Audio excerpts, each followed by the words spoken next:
우리가 지금까지 전류 분배기에서는 저항이 두 개 있는 경우는 그 저항에 반비례해서 구하는 공식을 사용해서 쉽게 구할 수가 있는데, 만약에 병렬 가지가 3개 이상이 됐을 때는 저항에 반비례하는 공식으로 구할 수가 없습니다. 굉장히 복잡해지죠.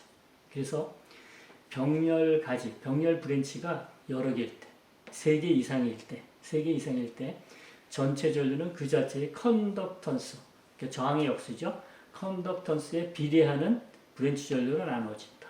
그래서 한 브랜치의 컨덕턴스가 G일 때 I는 GT분의 G 곱하기 IT. 그래서 비례하는 그 공식으로 쉽게 구할 수가 있습니다. 다시 말씀드리면 이 커런트 디바이더, 그러니까 병렬 분배의 경우 2개 있을 때는 저항에 반비례하는 공식을 사용하지만 3개 이상일 때는 반드시 컨덕턴스에 비례하는 개념을 가지고 우리가 문제를 풀어야만 합니다. 자, 이와 같이 브랜치가 몇 개 있죠? 3개가 있죠?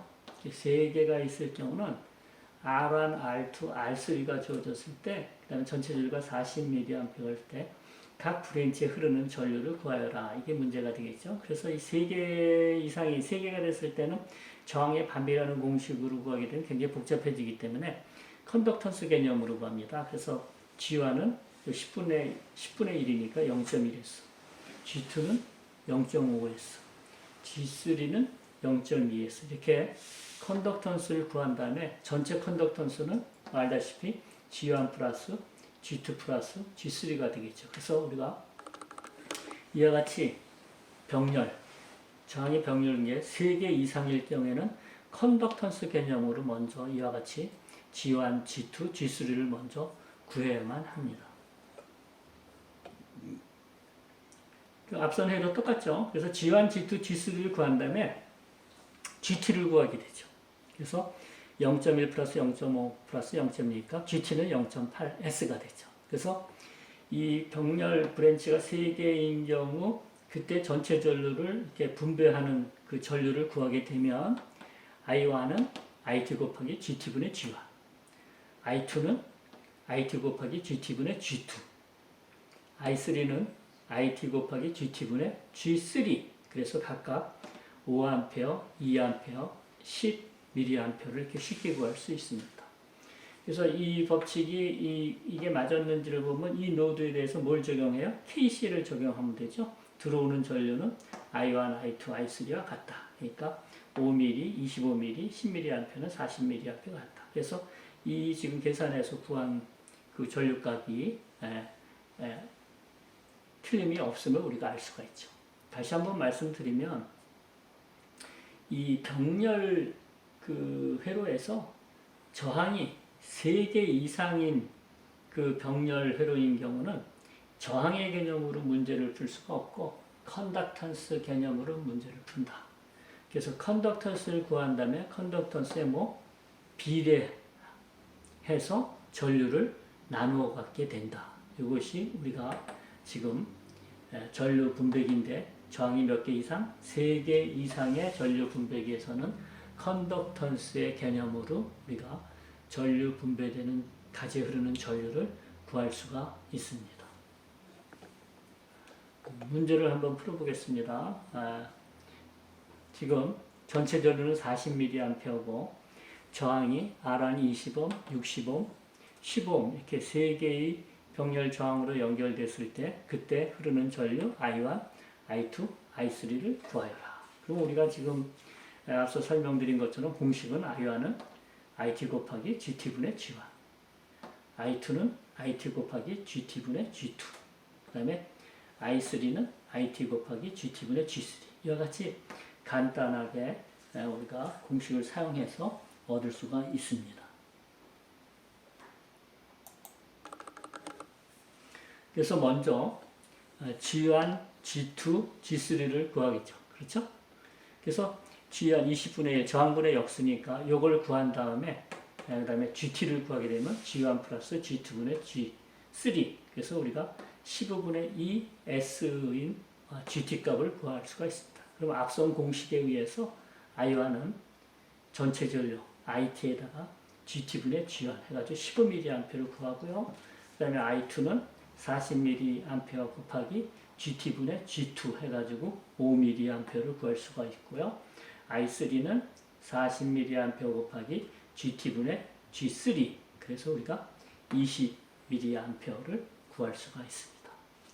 다시 한번 말씀드리지만 이와 같이 저항이 3개 이상 병렬로 연결된 경우 전류가 분배되는 그 법칙은 컨덕턴스의 개념으로 우리가 해결을 해야 된다. 이렇게 여러분이 알고 있어야만 합니다.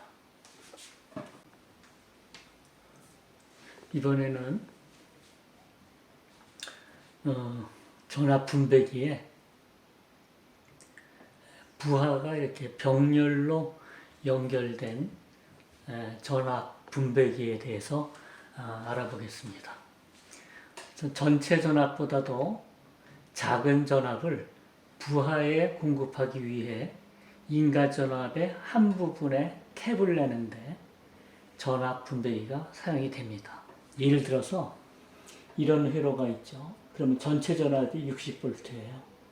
그럼 이 중간에 여기 F라는 부분에다 탭을 내서 우리가 이 60V보다도 작은 전압, 예를 들어서 20V라든가 이 전압을 사용하기 위해서 탭을 해가지고 여기에다가 병렬로 부하를, 그죠? 20kΩ의 부하를 연결해서 사용하는 전압 분배기에 대해서 설명하겠습니다. 이와 같은 회로에서 인가 전압이 60V가 될 때 R1, R2를 40K, 20K옴으로 이렇게 직렬로 연결이 되면 이 전압은 R1에 드롭되는 볼테이지는 40V, R2에 드롭되는 볼테이지는 20V가 되겠죠. 왜냐하면 60V를 저항에 비례해서 나눠 갖게 되니까요. 그런 다음에 이 저항 R1과 R2 사이에 F점에서 태핑을 합니다. 끄집어내는 거죠. 끄집어내면은 원래 여기에서는 20V였지만 여기에 R에 부하 저항이 20kΩ짜리를 그 부하 저항을 연결했기 때문에 연결해서 사용한다고 가정했을 때는 요 20K 해가지고 10K가 되겠죠. 합성 저항이. 그렇죠? 합성 저항이 10K가 되겠습니다. 그래서 우리가 전체적인 저항은 40K랑 10K 해가지고 50K가 되죠. 그럼 60V를 아까 이쪽에서는 40K, 20K 이렇게 나누어 가졌죠. 비례해서 나누어 가졌지만 여기서는 40K와 10K로 이렇게 비례해서 전압이 분배가 되겠죠. 그래서 60V가 48V 또는 12V 이렇게 분배가 됩니다. 그래서 우리가 이와 같은 회로에서 직렬 회로죠. 그죠? 직렬 회로에다가 부하를 달아가지고 전압 분배기로 사용을 할 때 그때 걸린 전압은 12V가 이 부하에 걸리게 된다. 이것이 우리가 부하가 걸린 전압 분배기의 등가 회로가 되겠습니다. 이것이 등가 회로가 되겠습니다. 자, 이거는 앞서 나온 거를 그냥 그대로 다시 표현해서 설명하는 건데요. 여기가 이제 여러분 알다시피 전체 전압이 60V고 그 다음에 저항이 R1이 40K, R2가 20K 이렇게 직렬로 연결된 전압 분배기의 경우 R1에 걸리는 전압이랑 R2에 걸리는 전압을 계산을 하게 되면 V1은 VT 곱하기 R1 플러스 R2분의 R1이 되겠고 VT는 VT 곱하기 R1 플러스 R2분의 R2 그래서 40V, 20V 이렇게 걸리게 되고 이걸 이제 우리가 체크하기 위해서는 KVA를 사용하죠. KVA를 사용하면 인가 전압 60V는 R1에 걸리는 전압이랑 R2에 걸리는 전압 V1과 V2의 합과 같다. 그래서 V1과 V2 더한 것이 VT와 같다. 그렇죠? 이와 같이 우리가 검산할 수가 있습니다. 자, 이제 전압 분배 회로를 해석하는 방법이에요. 그래서 이제 여기선 굉장히 그 중요한 용어가 하나 나오는데 분압기 전류라 그래가지고 블리더 커런트 IB라고 하는 것이 이제 나오게 되죠. 그래서 전압 분배기에 있는 모든 저항들을 흐르는 전류를 블리더 커런트라 그래요. 여기 중요해요. 전압 분배기에 있는 모든 저항에 다 흐르게 된다. 이 블리더 커런트는. 그죠? 블리더 커런트는 저항 RL에는 부하 전류 IL만 흐르게 되고, 그죠? 그 다음에 저항 R2에는 분압기 전류 IB만 흐른다. 저항 RR에는 IL과 IB 전류 모두 흐른다. 자, 이 부하가 있는 경우 이 전압 분배기 회로를 해석할 적에는 이 블리더 커런트를 반드시 이해를 해야지만 됩니다. 그래서 지금 여기서 설명하는 것처럼 블리더 커런트는 전압 분배기에 있는 모든 저항에 흐르는 전류. 그래서 이 IB는 R2에도 흐르지만 R1에도 흐른다. 이런 얘기가 됩니다. 근데 지금 요게 이제 R2에 흐르는 전류를 IB, 블리더 커런트라고 하고, 여기의 전류를 우리가 부하 전류라고 그러면 이 지점에서 KCL은 그러면 R 안에 흐르는 전류는 IB 플러스 여기에 흐르는 전류 IL이 되겠죠. 그렇죠? 그래서 R2에는 분압기 전류만 흐르고 R1에는 분압기 전류와 그 다음에 부하 전류가 함께 흐르게 된다. 그러나 R1, R2 두 저항에는 역시 IB는 다 흐르게 된다. 전압 분배기에 있는 모든 저항들을 흐르는 전류를 블리더 커런트라 이렇게 얘기를 한다. 자, 분압기 전류, 블리더 커런트 IB에 대해서 다시 설명을 합니다. 이와 같이 부하가 있는 전압 분배기 회로에서 이 R2에 흐르는 전류를 이제 블리더 커런트라 그러고, 이 부하에 흐르는 전류를 이제 부하 전류 IL이다 그런다. 그렇다면은 R1에 흐르는 전류는 이 지점에 KCL을 적용하면 IR1은 IB 플러스 IL이 되겠죠. 자, 근데 블리더 커런트를 우리가 앞서서 정의를 내리기를 분배 회로에 있는 모든 저항에 IB가 흐른다 이렇게 얘기를 했어요. 그러니까 여기서 보면 IB가 R2에 흐르는 전류를 IB라고 그러지만 실제 이 IB는 R2에도 흐르지만 R1에도 흐른다 이런 얘기입니다. 그래서 R1, R2에 다 같이 흐르는 전류를 뭐라 그런다? 블리더 커런트라 그런다. IL은 Rn에만 흐르지만 R2에는 흐르지가 않거든요. 그래서 전압 분배로 해서 R1, R2에 동시에 다 흐르는 전류를 우리가 무슨 전류? 블리더 커런트, 분압기 전류라고 정의를 합니다. 좀 더 복잡한 전압 분배 회로에 대해서 우리가 알아보겠습니다. 자, 이와 같은 회로에서 이제 여기는 다 이제 답이 이미 적혀져 있지만 문제가 뭐냐면 ECR 여기 R1, R2, R3 R1, R2, R3에 흐르는 전류를 구하여라. 이게 문제입니다. 그래서 여기 30, 66, 120 이걸 구하라 이런 얘기예요. 그래서 지금 여기 여러분이 알다시피 이 지금 보라 요 I1, I2, I3와 요 300, 120, 60, 30은 이제 구한 거고 실제 회로는 이제 요것만 주어집니다. 전압 분배 회로는 자 VT 100V, I 300mA랑 그 다음에 R1, R2, R3 그 다음에 이 태핑을 하나, 둘, 세 군데 있죠. 그래서 F단에 태핑을 한 거는 부하 F가 연결이 되어 있는데 부하 F는 18V에 동작이 되고 그때 정상적으로 동작할 때 흐르는 전류가 36mA다 이런 얘기고요. 이 단에서 태핑한 것은 부하 2를 연결을 했는데 이 부하 2라는 거는 40V에서 동작이 되고 그때 흐르는 전류는 54mA가 된다. 그런 부하의 특성을 갖고 있는 거고요.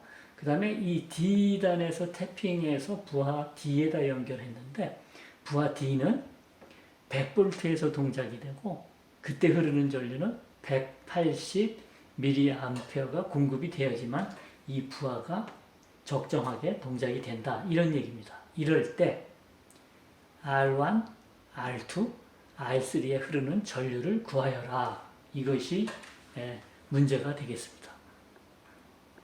그래서 이 IB는 보통 이제 나중에 알겠지만 전체 전류의 약 10분의 1인 값이 됩니다. 그래서 지금 여기 지금 IR1이죠. 여기에 흐르는 전류는 분리더 커런트가 되죠. 맨 밑단에 R 안에 흐르는 전류는 이 분리더 커런트가 IB가 얼마예요? 지금 30mA가 되겠죠. 그죠? 30mA. 그 다음에 이 부하 F에 흐르는 전류가 36mA예요. 그렇다면은 요 F 노드에 대해서 KCL을 적용하면 R2에 흐르는 전류는 여기 분리더 커런트랑 이 전류 두 개의 합의로 이루어지죠. 그러니까 30에다가 36을 더하니까 66mA가 흐르게 된다. 이런 내용이에요. 그러면 R2에 66mA가 흐르니까 여기 부하 2를 통해서 흐르는 전류는 54mA가 되죠. 그러면 여기 이 점에다 또 KC를 적용해서 R3에 흐르는 전류를 보면 지금 66에다가 54를 더한 120mA가 흐르게 되겠고. 그 다음에 이제 전체 전류 300원. 여기가 이제 R3가 걸리고 이쪽 부하에 180이 걸리니까 이 D 노드에 대해서 또 KCL을 적용하면 결과적으로 IT는 전체 전류 IT는 IB, IF, IE, IT. 그래서 300mA. 그래서 우리가 각 저항에 흐르는 전류를 이와 같이 해석해서 우리가 구할 수가 있습니다. 전압 분배 회로에서 그 IB를 보면, 분리더 커런트를 보면 R 안에도 흐르고 R2에도 흐르고 그 다음에 I3에도 흐르고 그 다음에 IT에도 흐르고. 그러니까 앞서 설명한 대로 분리더 커런트는 이 전압 분배 회로에 있는 모든 저항에 흐르는 전류를 우리가 분리더 커런트라고 한다. 그 다음에 이제 똑같은 회로에서 각 저항 양단에 걸리는 전압을 계산하여라. 이런 얘기죠. 자, 일단 R 안의 전압서부터 보게 되면 R 안에 걸리는 전압은 부하 F가 18V가 걸리니까 부하 F는 이 그라운드와 여기 점 F점이니까 결국은 R 안에 걸리는 전압 V1은 뭐가 돼요? 18V가 되겠죠. 18V.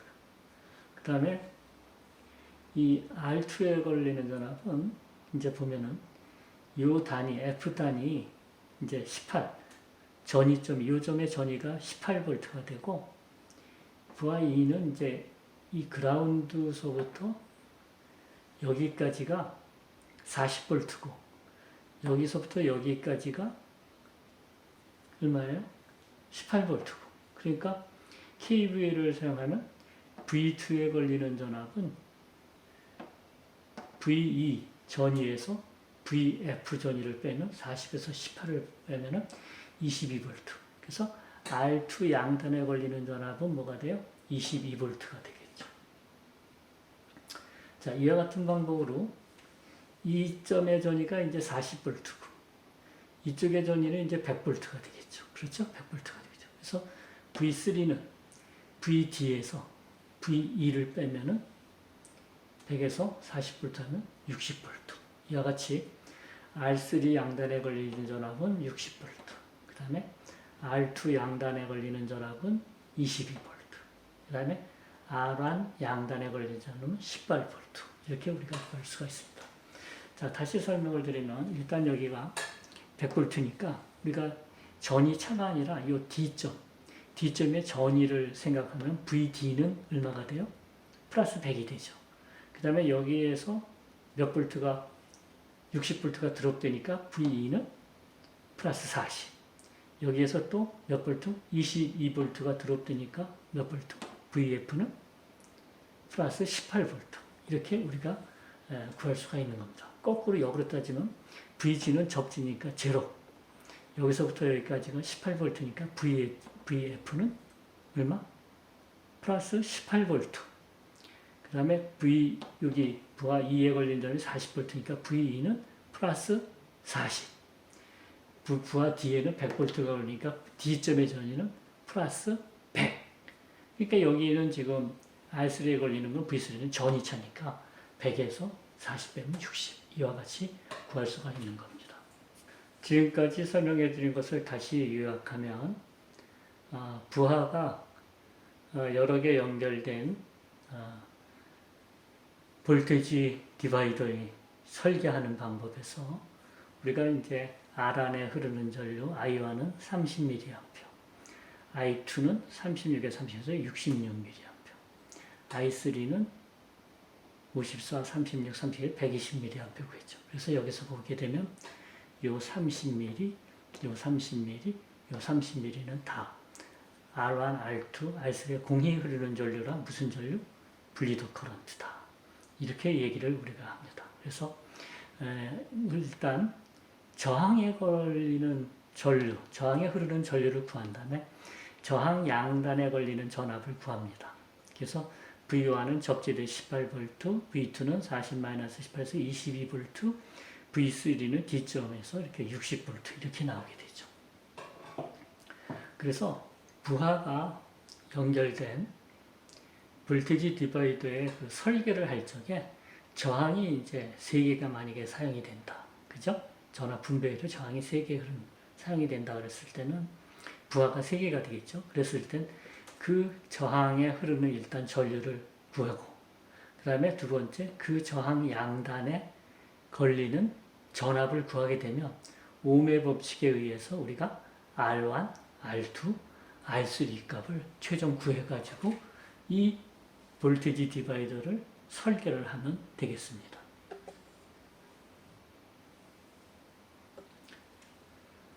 자, 다시 설명을 드리면 이제 최종적으로 이 볼테지 디바이더 부하가 걸린 전압 분배기를 설계하는 점에서 이제 최종적으로 R을 우리가 계산을 하는 게 결론적으로 끝이 나는 거죠. 그래서 이제 이와 같은 회로를 여러분이 디자인했을 적에 결과적으로는 이 부하가 D, E, F 이렇게 3개가 연결이 됐을 때 그때 R1, R2, R3 값이 어떤 값으로 우리가 설정을 해줘야지 부하 D, E, F가 정상적으로 동작을 할 수 있느냐 이런 문제입니다. 그래서 다시 앞서 설명드린 대로 이와 같은 전압 분배기를 설계할 적에 R1에 흐르는 전류, R2에 흐르는 전류, R3에 흐르는 전류를 우선 이렇게 30mA, 66mA, 120mA를 구한 다음에 그 두 번째로 이 R1, R2, R3 양단에 걸리는 전압을 60V, 22V, 18V 이렇게 구하게 됩니다. 그랬을 때 이제 이렇게 이 R1 양단에 흐르는 전류도 생기고 R 안에 흐르는 전류와 R 안에 걸리는 전압까지 알게 되고 R2에 흐르는 전류와 R2에 걸리는 전압, R3에 흐르는 전류와 R3에 흐르는 전압을 알게 되니까 그 각각의 저항을 계산하게 되면 오음의 법칙에 의해서 R3는 I3분의 V3 그래서 120mA분의 60V 해가지고 500ohm을 우리가 얻을 수가 있고요. R2는 I2분의 V2 그래서 66mA분의 22V 그래서 우리가 333ohm을 얻을 수가 있고 그 다음에 R1은 I1분의 V1 그래서 120mA분의 60V 그래서 600ohm 그래서 우리가 최종적으로 R1은 600ohm R2는 333ohm R3는 500ohm을 가지고 이와 같은 전압 분배기 회로를 설계를 하게 되면 부하 F와 부하 E와 부하 D가 정상적으로 동작이 된다는 것을 우리가 알 수가 있습니다. 자, 지금 설명드린 거를 다시 수식으로 정리를 한 거죠. R1은 600mm, 605, R2는 335, R3는 505. 이와 같이 최종적으로 저항값을 우리가 구할 수가 있는 겁니다. 이 값들을 R1, R2, R3에 적용해서 100V의 전원에 연결된 전압 분배기를 구성을 한다면 각각의 부하에는 특정한 전압이 걸리게 되고 그것에 비례하는 전류가 흐르게 되고 그래서 그 각각의 부하가 정상적으로 동작을 시킬 수 있다는 것입니다. 이것이 지금 설명해 드린 것이 부하가 연결된 전압 분배기를 우리들이 디자인, 설계를 해서 각각의 부하에 알맞는 전압을 분배해 주고 정상적으로 동작시켜 줄 수 있다는 것입니다.